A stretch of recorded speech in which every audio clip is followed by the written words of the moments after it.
important agenda now for the future is how can we keep impact. This is addressing the politics. You know, it's funny, I'm absolutely think it's not the amount of the money, it's the way how you spend the money. And I guess 300 million, as we have up to this stage, you could say it's very little, but you could say in the way we are spending it, we already have achieved enormous impact, because you should not forget, from the 300 million we have been in our hands, we only have invested so far 40 million. And this is not so much if you think 40 million is sometimes a seed round of a good biotech company. So still we have achieved at many European locations. It's a topic which is a topic of the morning, is being discussed, is taken up into actions, people writing business plans, and with a sudden we get the first entrepreneurship awards to young people.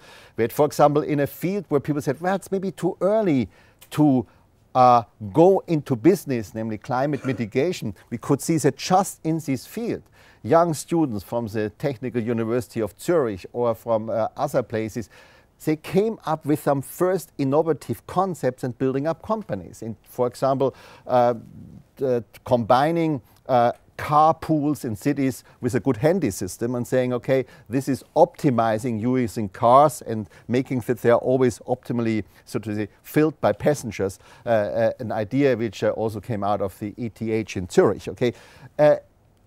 Done by students who have not even concluded their diploma thesis, which leads me to another point. The old professors sometimes they think, it's only the grade which counts, and it's the best postdoc, and it's the best PhD, and it's the best and the best. Yes, it is important, but at the same time, let's not forget a lot of great innovators and having impact on society, they never concluded their study, like Alfred Nobel, like Bill Gates. And I guess we should get also a feeling that sometimes entrepreneurial people are not streamlined. So what I just want to state by this, we're seeing the first fruits growing after this fertilization, and this gives me great comfort.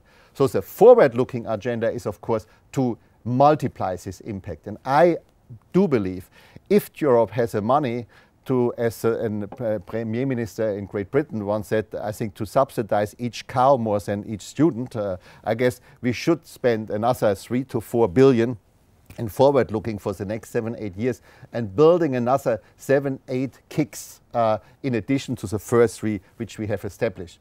You could say this is gigantic, but look, there are a number of topics which are important for the survival of all of us on the blue planet.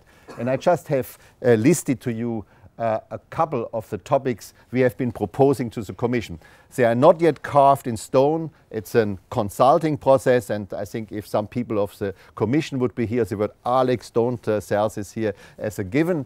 But at least it gives you an insight where are topics where we could implement further kicks.